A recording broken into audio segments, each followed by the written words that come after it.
देखिएगा, सुने, अरे इधर बात मत करो यार, रिकॉर्ड में छोड़ रखी क्लास। हाँ जी, अगली हेडिंग लगा लो, एलसी फिल्टर में प्रेरकत्व का प्रभावी मान। नेक्स्ट हेडिंग लगाना, एलसी फिल्टर में प्रेरकत्व का प्रभावी मान। नेक्स्ट हेडिंग सारे के सारे लगाओ, एलसी फिल्टर में प्रेरकत्व का प्रभावी मान। आवाज नहीं करे, आज की क्लास के अंदर अपन ये पूरा का पूरा कंप्लीट कर देंगे, है ना। चलो, पूरा फिल्टर आज की क्लास के अंदर समापन की ओर जाएगा, ठीक है ना। एलसी फिल्टर में प्रेरकत्व का प्रभावी मान, मैं हेडिंग भी लिख देता हूं। चलो, आवाज नहीं करें, एलसी फिल्टर में, अरे बात नहीं करें, प्रेरकत्व का प्रभावी मान। सुनो अब ना, देखिएगा, ढंग से सुनना। कल की क्लास के अंदर जाते वक्त हमने इस पर कुछ चर्चाएं करी थी, आज वापस वो थोड़ी सी चर्चा कर लेते हैं, फिर इसके बाद में हम आपको लिखाते हैं और फिर एक बहुत अच्छी बात इस फिल्टर के अंदर अपन बताने भी वाले हैं, ठीक है ना। तो ढंग से एक एक लाइन को अब तुम लोग सुनना। देखो, सबसे पहले हमने आप लोगों को बताया था कि RL का मान या तो ज्यादा या RL का मान हम क्या लेंगे, कम लेंगे, ठीक है ना। तो दो सिचुएशन ले लेते हैं अपन, एक के अंदर तो अपन RL क्या लेते हैं सर, ज्यादा लेते हैं। ये लो, अगर आप RL का मान ज्यादा लेते हो तो हमने पढ़ रखा है V इक्वल टू क्या होता है, IR। अगर R को नीचे लेके जाऊंगा मैं तो I equal to V upon R। अगर R ज्यादा होगा तो करंट क्या हो जाएगी, कम हो जाएगी। इसका मतलब जो लोड धारा है IL वो क्या हो जाएगी, कम हो जाएगी, ठीक है। ये लोड धारा का मान क्या हो गया, कम हो गया। इसका अपोजिट मैं लिख दूं, अगर RL कम है ना तो ये वाली करंट क्या हो जाएगी सर, ये वाली करंट हो गई ज्यादा। अब सुनना, बड़ी काम की चीज बताने वाला। हमने क्या किया, एक सेकेंड देखिएगा, हमने क्या किया कि एक बार तो RL ज्यादा लेना है और इसका ग्राफ समझते हैं, और एक बार हम RL को कम लेंगे, इसका ग्राफ समझते हैं, फिर आगे की और चीजें बताता हूं। तो देखो, मैं ग्राफ भी साथ के साथ बना देता हूं, तो सुनना। सबसे पहले अपन ले लेते हैं RL का मान ज्यादा, फिर अपन क्या ले लेंगे, कम ले लेंगे। चलो आ जाओ, RL का मान ज्यादा लिया है तो मैंने एक फॉर्मूला और लिखा था, tau equal to RL C लिया था। हाँ जी सुनो, अगर RL का मान ज्यादा होता है तो सर कालांक क्या होता है, बढ़ जाता है। कालांक ज्यादा होने का मतलब हो गया संधारित्र धीरे धीरे आवेशित होगा, यानी उसको टाइम ज्यादा मिलेगा, ठीक है ना। तो संधारित्र क्या होगा, धीरे धीरे क्या होगा, निरावेशित होगा, यानी डिस्चार्ज धीरे धीरे होगा, ठीक है। तो संधारित्र धीरे धीरे डिस्चार्ज होता है, तो वो जो आपकी लाइन है ना, किस तरीके से, बोर्ड पे देखना, देखिएगा,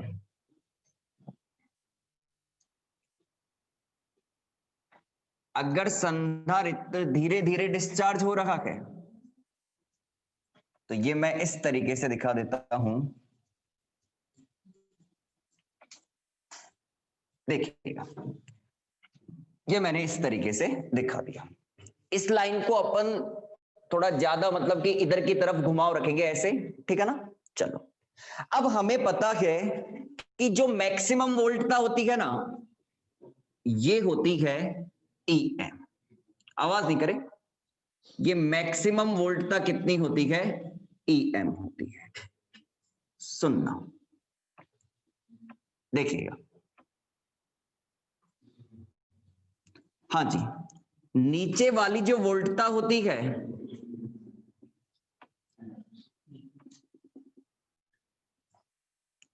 ये तो हो गई EM, और ये वाली हो गई EM माइनस EMT बट्टा RLC हो गया, ठीक है। फिर बीच में हम एक लाइन खींच देते थे सर, वो किसको इंडिकेट करती है, ADC को इंडिकेट करती है। तो ये बीच में एक लाइन खींच दी हमने और ये इंडिकेट करती है किसको, ADC को। तो इसका मतलब कोई पूछे तो यहां से लेकर यहां तक क्या है, ADC है, ये ADC हो गया, ठीक है। चलो, हमने क्या किया, सबसे पहले RL को ज्यादा रखा, आर एल को ज्यादा रखते हैं हम तो लोड धारा हमें क्या मिलती है, कम मिलती है। लोड धारा कम मिलती है और आर एल ज्यादा होगा तो कालांक बढ़ेगा, समय बढ़ेगा तो इसका मतलब संधारित्र धीरे धीरे क्या होगा, डिस्चार्ज होगा। और मैंने पहला वक्र यहां पे इस तरीके से दिखा दिया। अब आ जाओ सुनो, दूसरे वक्र की बात करते हैं अपन। सुनना सारे के सारे देखिएगा। अब हम आर एल को क्या लेते हैं, कम लेते हैं। अगर आर एल कम लेंगे तो लोड धारा का मान क्या हो जाएगा, ज्यादा हो जाएगा। अगर लोड धारा का मान ज्यादा हो जाएगा तो ये टो का मान क्या हो जाएगा, कम हो जाएगा। अगर टो कम होगा तो संधारित्र धीरे धीरे निरावेशित नहीं होगा, तेजी से निरावेशित होगा। तो देखो ये यहां पे देखोगे तो ये धीरे धीरे निरावेशित है, तो इसको थोड़ा इधर की तरफ ऐसे ले ले अपन, तो ये क्या कहेंगे अपन, तेजी से निरावेशित। अभी ये धीरे धीरे निरावेशित, इसको अगर मैं थोड़ा ऐसे दिखाऊंगा तो ये तेजी से निरावेशित। तो देखो, तो मैं अब ग्राफ बनाने जा रहा हूं कुछ इस तरीके से।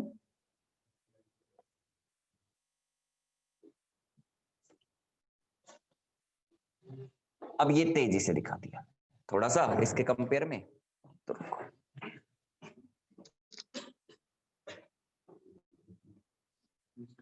हाँ जी, फिर मैं ये चार्जिंग और ये डिस्चार्जिंग। अब सुनना, देखो वही मैक्सिमम वोल्टेज क्या होता है, EM होता है।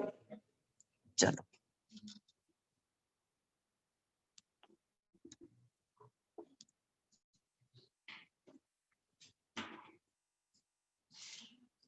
देखिएगा, हाँ जी। अब देखो हम क्या कहते थे कि ये तो EM हो गया और बीच में क्या होता है, EDC। सुनो, आवाज मेरे पीछे, ये हो गया EDC।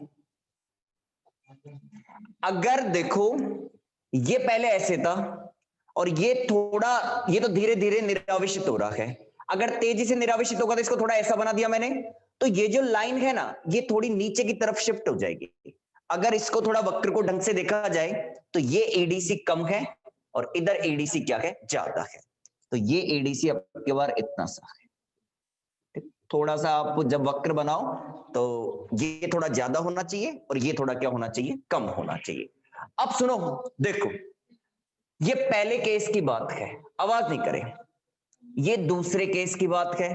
तो सुनना ढंग से मेरी बात, कि अगर हम यहां पे देखें कि जब मैंने यहां पे RL का मान ज्यादा रखा तो कालांक ज्यादा हुआ और हमें EDC क्या मिलता है, ज्यादा मिलता है। यानी लोड धारा का मान कम होने पर भी मुझे EDC यहां पे क्या मिल रहा है, ज्यादा मिल रहा है। अगर मैं लोड धारा के मान के अंदर वृद्धि कर दूं तो लोड धारा के मान के अंदर वृद्धि कब होगी, जब RL कम होगा। तो इस कंडीशन के अंदर मुझे क्या मिलता है, EDC कम मिलता है। तो इसी कमी को क्या करना होता है, दूर करना होता है। तो सुनो मेरी बात ढंग से सुनना, यहां EDC हमें कम मिल रहा है, ठीक है ना, और साथ में हमने ये बात करी थी, देखिएगा इसमें तो RL ज्यादा है और इसमें इसमें RL ज्यादा है, इसमें RL क्या है, कम है। अब सुनना, हमारा जो LC फिल्टर था सर, LC फिल्टर ये था जिसमें एक कुंडली थी और एक संधारित्र था और इधर लगा हुआ है हमारे पास में लोड प्रतिरोध RL। अगर नीचे वाली कंडीशन की बात करें तो इसमें हमें EDC कम मिल रहा है और संधारित्र क्या कर रहा है, तेजी से निरावेशित हो रहा है। अगर संधारित्र बहुत ज्यादा तेजी से निरावेशित हो रहा है और हमें EDC भी क्या मिल रहा है, कम मिल रहा है, तो इसका मतलब जब संधारित्र बहुत ज्यादा तेजी से निरावेशित हो रहा है तो इसका मतलब संधारित्र का जो प्रभाव है ना वो निष्क्रिय है। कैसे, कल भी मैंने आप लोगों को एक एग्जांपल लेके बताया था, एक छोटा सा वापस एग्जांपल लेके वही मैं आपको वापस रिपीट कर रहा हूं, सुनते चलना ढंग से। एक आदमी मैंने यहां लगा रखा है, बात नहीं, उसका काम है केवल कार्ड चेक करना। मैं उसको केवल कार्ड चेक करने के यानी ID कार्ड चेक करने के पैसे देता हूं, इसके अलावा मैं उसको किसी भी बात के कोई पैसे नहीं देता। मैं यहां पे हूं, अगर तुम बहुत तेजी से ऊपर सारे के सारे आ रहे हो तो तो मैं यही कहूंगा कि वो कार्ड चेक नहीं कर रहा, यानी तुम्हें फटाफट फटाफट क्या कर रहा है, आने दे रहा है। ठीक है, अगर तुम्हें वो फटाफट फटाफट आने दे रहा है तो इसका मतलब वो कार्ड चेक नहीं कर रहा, यानी वो अपना कार्य नहीं कर रहा। अगर तुम धीरे धीरे एक एक आके यहाँ पे बैठते हो तो मुझे ये लगेगा कि वो क्या कर रहा है, काम कर रहा है, यानी कार्ड चेक कर रहा है। तो कुछ ऐसा ही यहाँ पर बिहेवियर है कि जब ये धीरे धीरे निराविशित हो रहा था तो संधारित्र क्या कर रहा था, काम कर रहा था। ठीक है ना, अब जैसे ये तेजी से निराविशित हो रहा है तो इसका मतलब इसके अंदर संधारित्र अब काम नहीं कर रहा, काम कर रहा है तो उसके प्रभाव को हमने क्या मान लिया, नेगलेक्ट कर दिया। अगर मैं इसके प्रभाव को नेगलेक्ट कर दूं तो मुख्य रूप से अब कौन प्रभावी है, कुंडली। यानी इस कंडीशन के अंदर इसका बिहेवियर किसकी तरह होगा सर, इसका बिहेवियर हो जाएगा श्रेणी प्रेरकत्व फिल्टर की तरह। तो अब लाइन सुनना, श्रेणी प्रेरकत्व फिल्टर की तरह इस कंडीशन के अंदर ये बिहेव करेगा।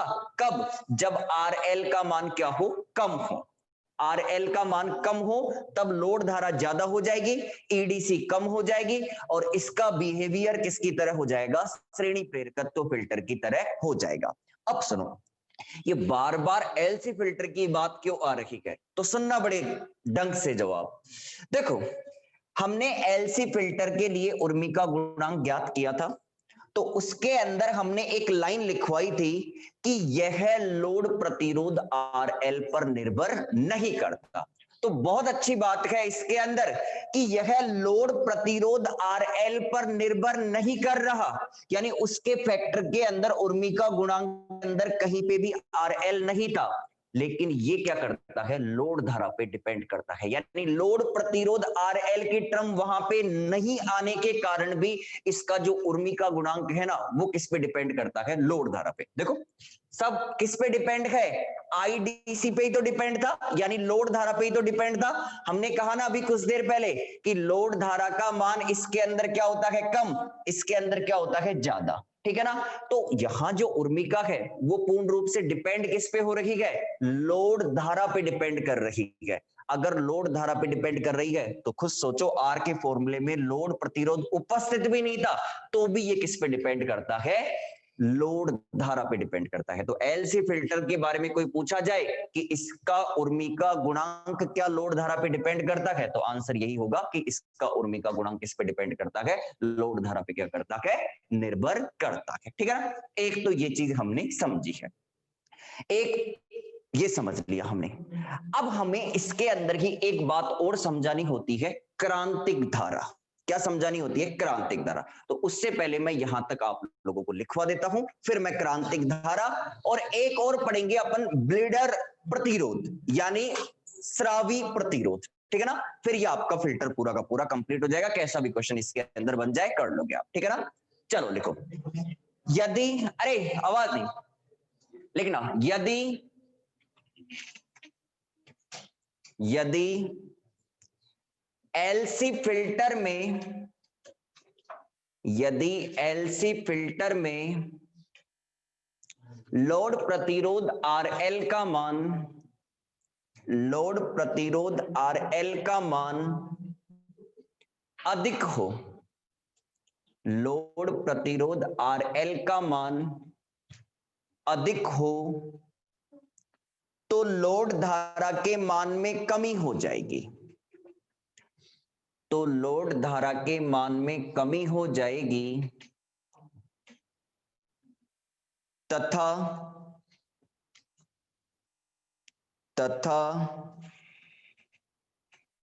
कालांक, तथा कालांक ब्रैकेट के अंदर लिख देना, tau equal to RLC, bracket के अंदर लिख देना टो इक्वल टू RLC, अधिक हो जाएगा, अधिक हो जाएगा और संधारित्र, और संधारित्र धीरे धीरे, और संधारित्र धीरे धीरे निरावेशित होगा, और संधारित्र धीरे धीरे निरावेशित होगा इस अवस्था में निर्गम दिष्ट वोल्टता एडीसी अधिक होगी। इस अवस्था में निर्गम दिष्ट वोल्टता एडीसी अधिक होगी। निर्गम दिष्ट वोल्टता एडीसी अधिक होगी। ठीक है, चलो ये वाला ग्राफ बनाना है, ऊपर वाला केवल। ठीक है ना, थोड़ा सा ध्यान रखना, ये एडीसी ज्यादा हो और अपन इसको कम दिखाएं तो उसी हिसाब से ये बीच वाली जो लाइन है ना, इसकी शिफ्टिंग रखना तुम।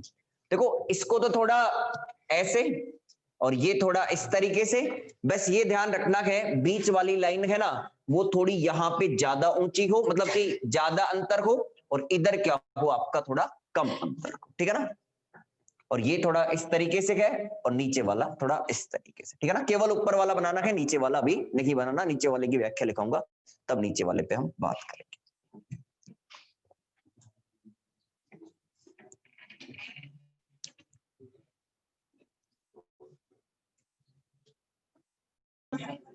हाँ जी, आगे लिखो, इसको बनाने के बाद में आगे लिखो, देखिएगा आगे लिखना, यदि लोड प्रतिरोध RL का मान कम हो, यदि लोड प्रतिरोध RL का मान कम हो, यदि लोड प्रतिरोध RL का मान कम हो, तो इस अवस्था में लोड धारा का मान बढ़ जाएगा। तो इस अवस्था में लोड धारा का मान बढ़ जाएगा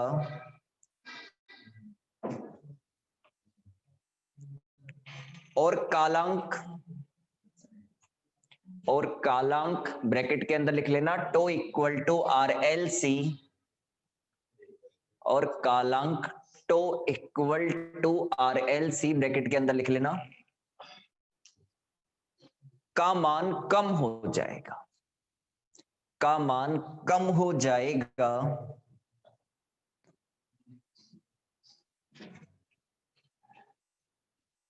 इस स्थिति में संधारित्र का निरावेशन तेजी से होगा, संधारित्र का निरावेशन तेजी से होगा और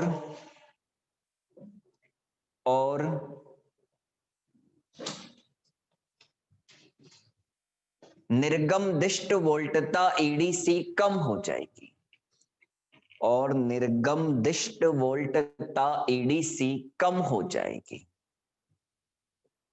और निर्गम दिष्ट वोल्टता एडीसी कम हो जाएगी। ठीक है, चलो ये वाला ग्राफ आप फटाफट खींच लो, नीचे वाला ग्राफ फटाफट